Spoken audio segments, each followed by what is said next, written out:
Hi, I'm Dr. Connie Wong-Kittirock at Z-RoC Dermatology, and thank you for attending our virtual event today. We're going to be talking about RHA filler today, what it is, how it works, and who are the best candidates for it.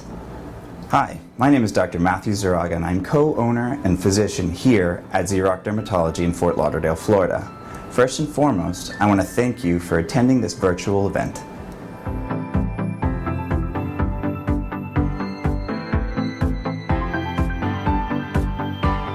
Please stay tuned until the end. We're going to be having a live Q&A discussion with the doctors afterwards, and we're also going to reveal our special pricing for our first 20 patients.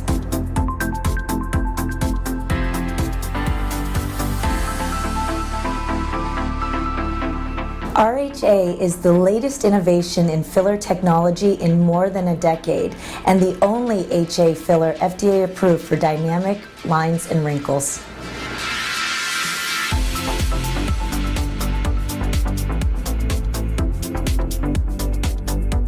RHA is the first and only FDA approved filler for dynamic wrinkles and folds.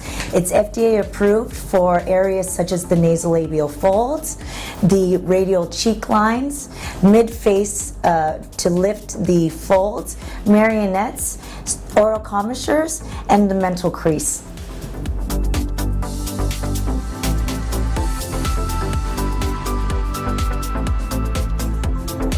So patients can expect a very natural appearance after the filler, minimal swelling, and the product lasts about 15 months.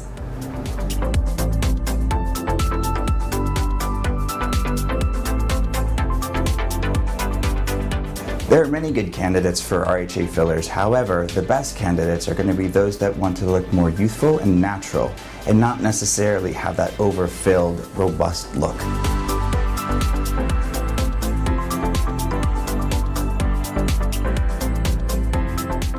This filler is perfect because it lasts about 15 months. And with this filler, it's similar to all the other ones, there is going to be a little bit of downtime. So you might have some bruising, you might have some injection site pain, some swelling. However, all of those side effects go away within a week to 2 weeks.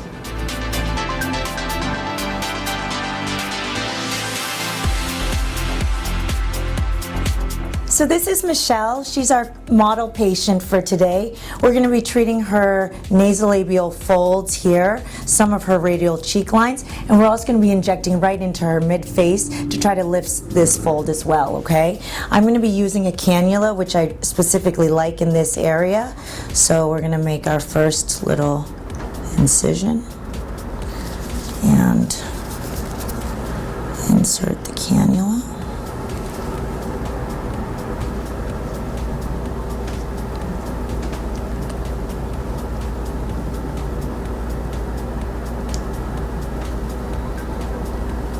I like the cannula because, again, with RHA there's very minimal swelling, but I do like the cannula because there's less needle marks. Patients tend to get less swelling with the cannula as well, and it also results in a very fluid line.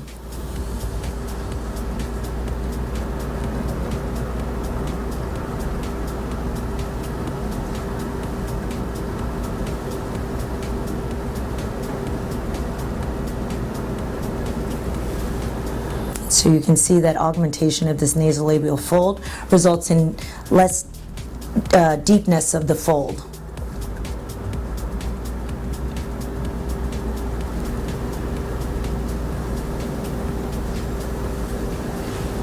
Okay, good. Next, we're going to be using RHA 2 for her radial cheek lines. RHA 2 is very light. I like it for areas that are very dynamic and areas where you're going to be injecting a little more superficial. There we go. A couple little pricks.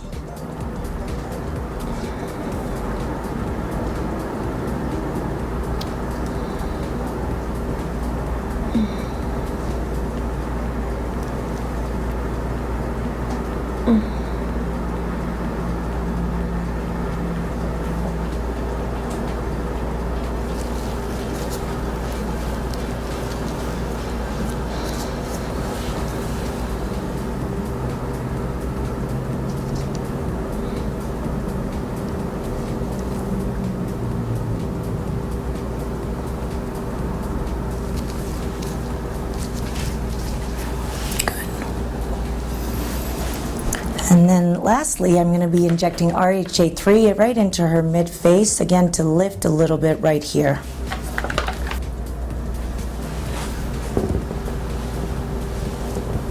Pinch. In this area, I always draw back.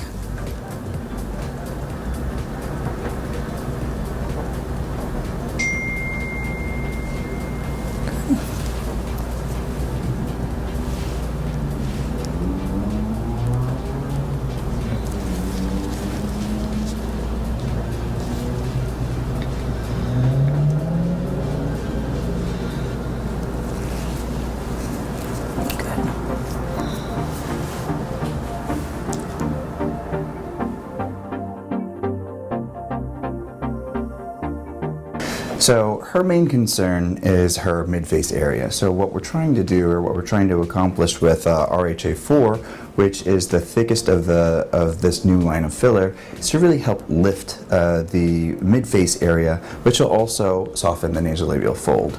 So how we're going to approach this, there's multiple ways, but the way that I like to do it is I like to do a little bolus technique right here in this mid-face area, and then help lift up. So here we go. 1, 2, 3, pinch. I do like to aspirate just to make sure that I'm safe, even though I'm on bone. As I can see that there is no blood within the syringe, and I slowly inject.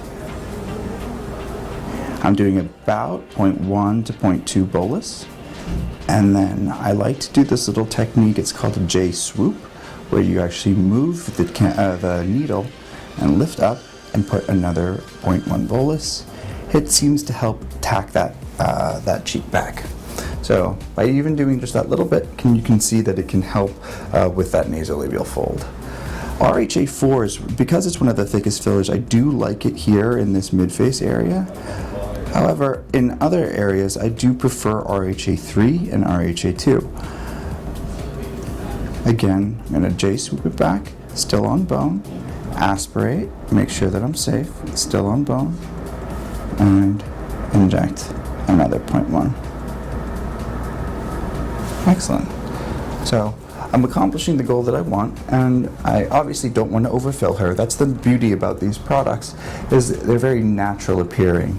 It's the only FDA product that is approved for dynamic wrinkles and folds. And when we say dynamic, it's the movement that it's FDA approved for. And again, it's the only one in the US that is approved for that right now. Again, let's do a little bit more. Aspirate. And put a little bit more product. Fantastic. And as you can see with her lateral zygoma, what ends up happening is there's a little bit of a drop off here. So I'm going to want to fix that as well, fix that little deficiency there. Again, it's just going to bring the swoop of the cheekbone. So she'll have more contour to her cheek. Aspirate, not in a vessel, making sure that I'm safe. And again, about 0.1 bolus is good enough. And you can see she needs just a little bit more right in front of it. Again, aspirate, making sure that I'm safe. And another 0.1 bolus. Okay, excellent.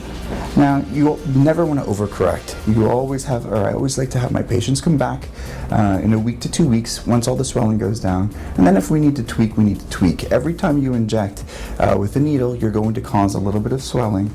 And so you never want to overfill. Again, that's not the purpose that we're going for.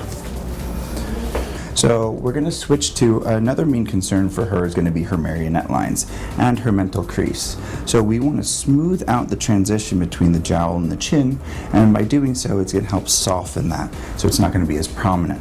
So I like to use a cannula in this area, which is less traumatic. So 1, 2, 3, pinch, pinch. By using a blunt tipped cannula, there is less risk of bruising, less risk of swelling, There's certain areas that I like to do this in. Where we did in her cheek, I actually prefer to use a needle and be on bone, and you can't get directly on bone with a cannula. However, in this area, most of the product is going to be placed in the subdermal area, in the subcutaneous fat, and so it's safer to use a cannula in this area again, just to minimize the side effects.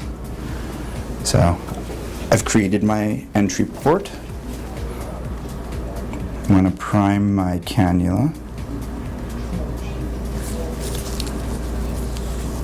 Perfect. So the product that I've chosen to use in this area is called RHA3. I didn't want to use RHA4 because it's a little bit more robust of a product. And again, we want the product to move with the tissue. It's FDA approved for dynamic folds and wrinkles.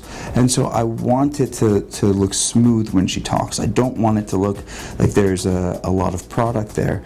That way it gives her a more natural appearance. And you can already see the product is filling very nicely in this area, a little pinch. And again, my goal is to soften everything. It's not to completely obliterate. If you put too much product in an area, you're going to end up making them look like a monkey. That's the last thing that we want. We want them to look just like a younger version of themselves. For RHA2, that's one of the products that I'm actually not going to use on her. That is a great product for very superficial lines. That is that's a line chaser. I like to call it one that I can use to etch out superficial lines. It's I use it as an airbrush. So basically, if there's any superficial lines, especially periorally or in the tear trough area, I really like that product because it really blends in and integrates into the tissue without, and it's very malleable. Okay, and there you go. Thank you very much for joining us this evening. We really appreciate it and hope that you've learned about the new RHA filler that we're so excited to offer here at Z-RoC Dermatology. Be sure to stay tuned. At the end of this, we'll have a live Q&A session where you can ask me whatever question it is that you want about these RHA fillers.